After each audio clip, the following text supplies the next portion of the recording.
Chapter 24. Veruca in the Nut Room. Mr. Wonka rushed on down the corridor. The Nut Room, it said on the next door they came to. "All right," said Mr. Wonka. "Stop here for a moment and catch your breath, and take a peek through the glass panel on this door. But don't go in. Whatever you do, don't go into the Nut Room. If you go in, you'll disturb the squirrels." Everyone crowded around the door. "Oh, look, Grandpa, look!" cried Charlie. "Squirrels!" shouted Veruca Salt. "Crikey!" said Mike TV. It was an amazing sight. 100 squirrels were seated upon high stools around a large table. On the table there were mounds and mounds of walnuts, and the squirrels were all working away like mad, shelling the walnuts at a tremendous speed. "These squirrels are specially trained for getting the nuts out of walnuts," Mr. Wonka explained. "Why use squirrels?" Mike TV asked. "Why not use Oompa Loompas?" "Because," said Mr. Wonka, "Oompa Loompas can't get walnuts out of walnut shells in one piece. They always break them in two. Nobody except squirrels can get walnuts out while the walnut shells every time. It is extremely difficult. But in my factory, I insist upon only whole walnuts. Therefore, I have to have squirrels do the job. Aren't they wonderful, the way they get those nuts out? And see how they first tap each walnut with their knuckles to be sure it's not a bad one. If it's bad, it makes a hollow sound, and they don't bother to open it. They just throw it down the rubbish chute. There, look! Watch that squirrel nearest to us. I think he's got a bad one now." They watched the little squirrel as he tapped the walnut shell with his knuckles. He cocked his head to one side, listening intently. Then suddenly he threw the nut over his shoulder into a large hole in the floor. "Hey, Mummy!" shouted Veruca Salt suddenly. "I've decided I want a squirrel. Get me one of those squirrels." "Don't be silly, sweetheart," said Mrs. Salt. "These all belong to Mr. Wonka." "I don't care about that," shouted Veruca. "I want one. All I've got at home is 2 dogs and 4 cats and 6 bunny rabbits and 2 parakeets and 3 canaries and a green parrot and a turtle and a bowl of goldfish and a cage of white mice and a silly old hamster. I want a squirrel." "All right, my pet," Mrs. Salt said soothingly. "Mummy will get you a squirrel just as soon as she possibly can." "But I don't want any old squirrel," Veruca shouted. "I want a trained squirrel." At this point, Mr. Salt, Veruca's father, stepped forward. "Very well, Wonka," he said importantly, taking out a wallet full of money. "How much do you want for one of those squirrels? Name your price." "They're not for sale," Mr. Wonka answered. "She can't have one." "Who says I can't?" shouted Veruca. "I'm going in to get mine myself this very minute." "Don't!" said Mr. Wonka quickly, but he was too late. The girl had already thrown open the door and rushed in. The moment she entered the room, 100 squirrels stopped what they were doing and turned their heads and stared at her with small, black, beady eyes. Veruca Salt stopped also and stared back at them. Then her gaze fell upon a pretty little squirrel sitting nearest to her at the end of the table. The squirrel was holding a walnut in his paws. "All right," Veruca said, "I'll have you." She reached out her hands to grab the squirrel, but as she did so, in that first split second when her hands started to go forward, there was a sudden flash of movement in the room, like a flash of brown lightning, and every single squirrel around the table took a flying leap towards her and landed on her body. 25 of them caught hold of her right arm and pinned it down. 25 more caught hold of her left arm and pinned that down. 25 caught hold of her right leg and anchored that to the ground. 25 caught hold of her left leg. And the one remaining squirrel, obviously the leader of them all, climbed up onto her shoulder and started tapping the wretched girl's head with its knuckles. "Save her!" screamed Mrs. Salt. "Veruca, come back! What are they doing to her?" "They're testing to see if she's a bad nut," said Mr. Wonka. "You watch." Veruca struggled furiously, but the squirrels held her tight and she couldn't move. The squirrel on her shoulder went tapping on the side of her head with its knuckles. Then all at once, the squirrels pulled Veruca to the ground and started carrying her across the floor. "My goodness, she is a bad nut after all," said Mr. Wonka. "Her head must have sounded quite hollow." Veruca kicked and screamed, but it was no use. The tiny, strong paws held her tightly and she couldn't escape. "Where are they taking her?" shrieked Mrs. Salt. She's going to where all the other bad nuts go, said Mr. Willy Wonka. Down the rubbish chute. By golly, she's going to down the chute, said Mr. Salt, staring through the glass door at his daughter. Then save her, cried Mrs. Salt. Too late, said Mr. Wonka. She's gone. And indeed she had.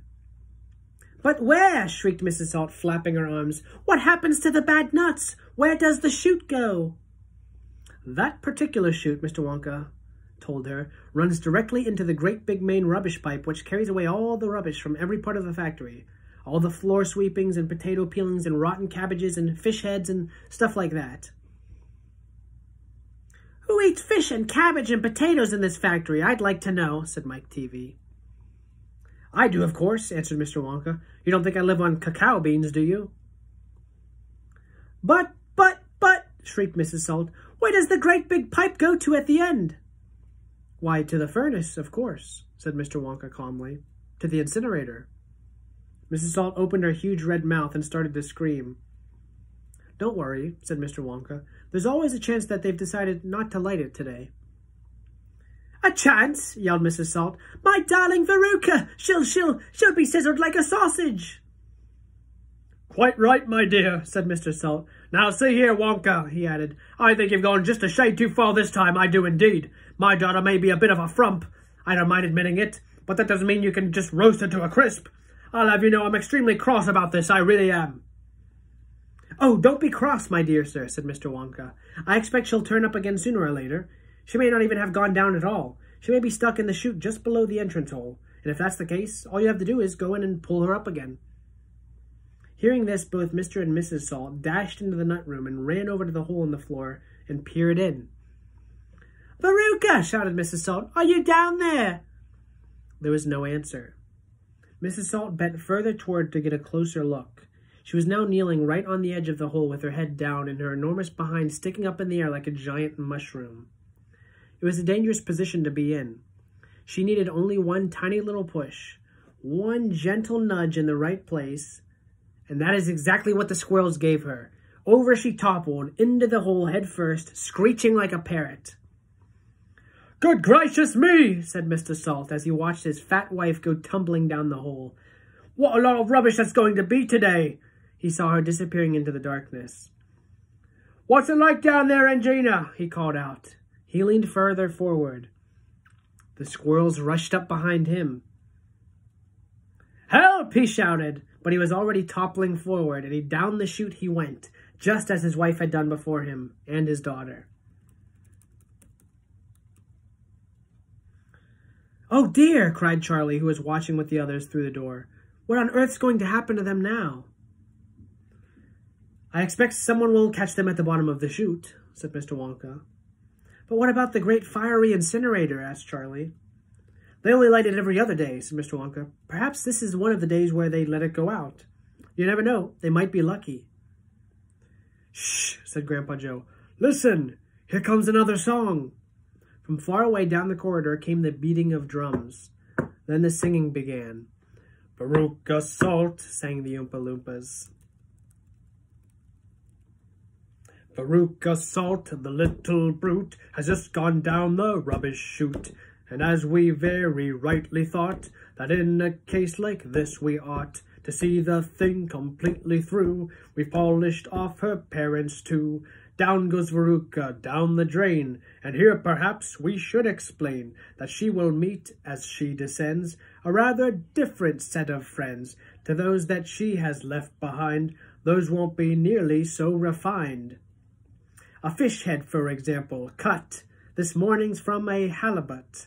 Hello, good morning, how do you do? How nice to meet you, how are you? And then a little further down, a mass of others gather round, a bacon rind, some rancid lard, a loaf of bread gone stale and hard, a steak that nobody could chew, an oyster from an oyster stew, some liverwurst so old and gray, one swelled it from a mile away, a rotten nut, a reeky pear, a thing that cat left out in the stair, and lots of other things as well, each with a rather horrid smell.